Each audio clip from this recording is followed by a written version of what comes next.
पर थे, आज वो अचानक से कहते हैं कि अब उन्हें सीएम की कुर्सी नहीं चाहिए। हम बात कर रहे हैं मुख्यमंत्री नीतीश कुमार की। 20 साल के कार्यकाल में नीतीश कुमार ने जो काम किया है वो बिहार की जनता आज भी याद रख रही है और कहीं न कहीं इसीलिए जब 90 के दशक में राज्य सुप्रीमो लालू प्रसाद यादव के शासनकाल में जो काम किया गया, उस काम को आज भी लोग याद करते हैं तो रोंगटे खड़े हो जाते हैं। जब जब हमें लगता है कि हम बिहार को समझ लिए हैं, तब तब बिहार में कुछ ऐसा हो जाता है जो लोगों को एक बार फिर से बिहार को समझने के लिए मजबूर कर देता है। जी हाँ, नमस्कार, आप सभी का स्वागत है। आज हम आपको बिहार के बारे में बताना चाहते हैं। बिहार के बारे में बेहद सिंपल कहा जाता है कि वहां के लोग दिल के होते हैं, दिल से ज्यादा सोचते हैं और वहां की राजनीति बेहद ही उलझी हुई राजनीति रहती है। वहां पे जो लोग जाते हैं राजनीति करने के लिए या फिर वहां के लोग जो राजनीति कर रहे होते हैं, वो कहते हैं कि हम तो भाई बिहार को समझ लिए हैं, हम बिहार की जनता को परख लिए हैं, हम बिहार को ही पूरा नाप लिए हैं। लेकिन चुनाव आता है और उसके बाद जैसे ही परिणाम सामने आते हैं, जो व्यक्ति ये दावा करता हुआ नजर आता है कि वो बिहार को समझ लिया है, वो व्यक्ति खुद कहता है कि बिहार को बाबा हम क्या कोई नहीं समझ सकता। ये चर्चा इन दिनों इसलिए हो रही है क्योंकि कल तक जो सीएम की कुर्सी पर थे, आज वो अचानक से कहते हैं कि अब उन्हें सीएम की कुर्सी नहीं चाहिए। हम बात कर रहे हैं मुख्यमंत्री नीतीश कुमार की। 20 साल के कार्यकाल में नीतीश कुमार ने जो काम किया है वो बिहार की जनता आज भी याद रख रही है और कहीं ना कहीं इसीलिए जब वो राज्यसभा जाने के लिए फॉर्म भर रहे थे तो उनकी आंखें कहीं ना कहीं नम तो थी, लेकिन उससे भी ज्यादा आम जनता की आंखें नम थी, जदयू के कार्यकर्ताओं की आंखें नम थी। क्योंकि नीतीश कुमार सिर्फ एक सीएम नहीं है बिहार के। जब जब बिहार का जिक्र होगा तो नीतीश कुमार का भी जिक्र होगा साथ में, और जब जब नीतीश कुमार का जिक्र होगा तो बिहार भी अपने आप दिखेगा। नीतीश कुमार बिहार के वो सीएम हैं जिन्होंने बिहार को जंगल राज से निकाला है।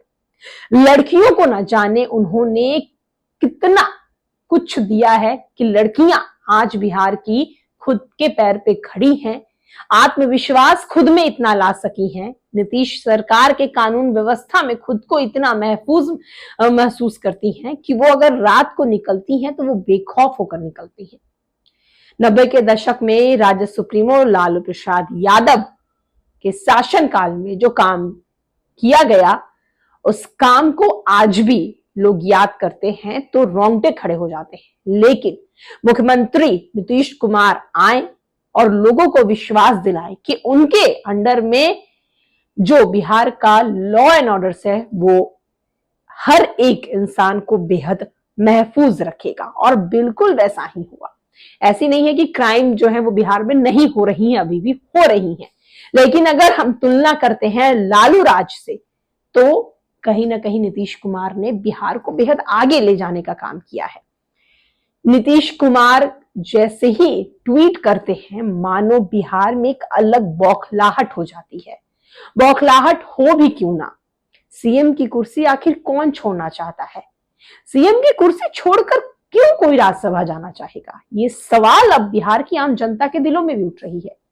2025 बिहार विधानसभा का चुनाव हुआ, रिजल्ट बेहद शानदार जदयू के आए। जदयू के जो रिजल्ट आए उसके बाद लगा कि नीतीश कुमार के नाम पर आज भी लोग वोट दे रहे हैं और भरोसा कर रहे हैं। लेकिन जैसे ही अब ये खबरें निकल रही हैं कि नीतीश कुमार अपनी कुर्सी को छोड़ देंगे, मानो वो जनता कह रही है कि उनके साथ कहीं ना कहीं धोखा हुआ है, क्योंकि उनके नजर में सीएम सिर्फ और सिर्फ नीतीश कुमार हैं और कोई नहीं है। वहीं दूसरी ओर प्रशांत किशोर, जो कि चुनाव के दौरान कुछ बातें कही थी, उन्होंने इंटरव्यू में कहा था कि नीतीश कुमार सीएम नहीं बनेंगे। हालांकि ऐसा हुआ नहीं, नीतीश कुमार ने वो झूठ कर दिखाया, नीतीश कुमार सीएम बने। लेकिन प्रशांत किशोर ने यह भी कहा था कि नीतीश कुमार 5 साल तक सीएम बनते हुए नजर नहीं आने वाले हैं और वो अब सच हो ही गया है। प्रशांत किशोर ने नीतीश कुमार को लेकर जो भविष्यवाणी की थी वो अब साफ साफ नजर भी आ रही है। सवाल ये उठ रहा है कि आखिर क्या मजबूरी है कि नीतीश कुमार ऐसा कर रहे हैं। राबड़ी देवी जो विपक्ष में है, उनका कहना है कि बीजेपी षड्यंत्र रच रही है, नीतीश कुमार को अपनी कुर्सी नहीं छोड़नी चाहिए। देख लीजिए, जो विपक्ष हमेशा उनके खिलाफ खड़ी नजर आती थी, आज उनकी कुर्सी छोड़ने पर वो भी कह रही है कि नीतीश कुमार को कुर्सी नहीं छोड़ना चाहिए। विपक्ष छोड़िए, आम जनता छोड़िए, लड़कियां जो बिहार की हैं, उनसे हमने जब बात की और नीतीश कुमार के बारे में पूछा तो उनका साफ कहना है कि उन्हें मुख्यमंत्री में नीतीश कुमार ही चाहिए और कोई नहीं चाहिए। अब इसके पीछे का रीजन क्या है, ये तो जदयू, एनडीए, बीजेपी ही समझे, लेकिन इतना साफ साफ नजर आ रहा है कि नीतीश कुमार भी कहीं ना कहीं खुद से लड़ते हुए नजर आ रहे हैं। आए दिन नीतीश कुमार के जो हरकत दिखती है कैमरे में, वो कहीं ना कहीं उनके बीमारी से जोड़ा जा रहा है। उनके बारे में कहा जा रहा है नीतीश कुमार स्वस्थ नहीं है और ऐसे में उन्हें बिहार का कमान ज्यादा दिन तक नहीं देना चाहिए। अब इन बातों में कितनी सच्चाई है ये नीतीश कुमार जाने, लेकिन कहीं ना कहीं नीतीश कुमार के जाने से बिहार की जनता बेहद दुखी है। अगर आप बिहार से हैं और बचपन से आपने, खास करके हमने तो, जो 2000 के बच्चे हैं, वो तो एज ए सीएम सिर्फ और सिर्फ हमने नीतीश कुमार ही पढ़ा है। उनके जो है वो सिलेबस चेंज होने वाले हैं, सीएम के नाम पे नीतीश कुमार नहीं, अब कोई और आने वाले हैं। अगर आप ये वीडियो देख रहे हैं, बिहार के हैं, तो आप कमेंट जरूर करें। नीतीश कुमार के बारे में आपकी क्या राय है, हमारे कमेंट बॉक्स में जरूर बताएं।